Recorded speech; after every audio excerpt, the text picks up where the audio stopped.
We pay for everything they have to pay, and then when you want to cut back a little bit, they get upset that you're not taking care of them any longer. Foreign scavengers have torn apart our once beautiful American dream. We had an American dream. None of our companies are allowed to go into other countries. And I say that, friend and foe. And in many cases, the friend is worse than the foe in terms of trade. But such horrendous imbalances have devastated our industrial base and put our national security at risk. I don't blame these other countries at all for this calamity. I blame former presidents and past leaders who weren't doing their job. They let it happen. But it's not too late any longer, and we're going to start being smart, and we're going to start being very wealthy again. We're going to be wealthy as a country because they've taken so much of our wealth away from us. We're not going to let that happen. We truly can be very wealthy. We can be so much wealthier than any country. It's not even believable, but we're getting smart. Nearly a century later, in the face of unrelenting economic warfare, the United States can no longer continue with a policy of unilateral economic surrender. We cannot pay the deficits of Canada, Mexico, and so many other countries. We used to do it. We can't do it anymore. We take care of countries all over the world. We pay for their military. We pay for everything they have to pay, and then when you want to cut back a little bit, they get upset that you're not taking care of them any longer. But we have to take care of our people, and we're going to take care of our people first, and I'm sorry to say that.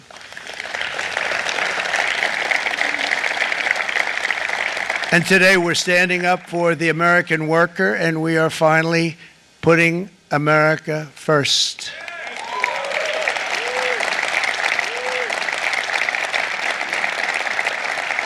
In short, chronic trade deficits are no longer merely an economic problem. They're a national emergency that threatens our security and our very way of life. It's a very great threat to our country. And for these reasons, starting tomorrow, the United States will implement reciprocal tariffs on other nations. It's been a long time since we even thought of that. We used to think about it a lot. We didn't think about it for many decades, and you see what's happened. For nations that treat us badly, we will calculate the combined rate of all their tariffs, non-monetary barriers, and other forms of cheating. And because we are being very kind, we're kind people, very kind.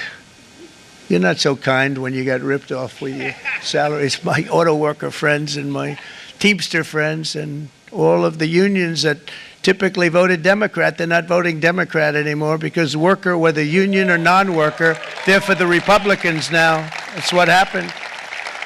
But we will charge them approximately half of what they are and have been charging us. So the tariffs will be not a full reciprocal. I could have done that, yes, but it would have been tough for a lot of countries who didn't want to do that. I'd like to see the chart if you have it. Could you bring it up, Howard? This is our great Secretary of Commerce, Howard Lutnick. So if you look at that, China, first row, China, 67%. That's tariffs charged to the USA, including currency manipulation and trade barriers. So 67%, I think you can, for the most part, see it. Those with good eyes, with bad eyes. We didn't want to bring, it's very windy out here. So it's 67%, so we're going to be charging a discounted reciprocal tariff of 34%. I think, in other words, they charge us, we charge them less, so how can anybody be upset? They will be because we never charge anybody anything, but now we're going to charge. European Union, they're very tough, very, very tough traders. You know, you think of European Union, very friendly, they rip us off. It's so sad to see. It's so pathetic. 39%, we're going to charge them 20%, so we're charging them essentially half. Japan, 46%, they would charge us 46%, and much higher for certain items like cars, you know, little items like cars. 46%, we're charging them 24%.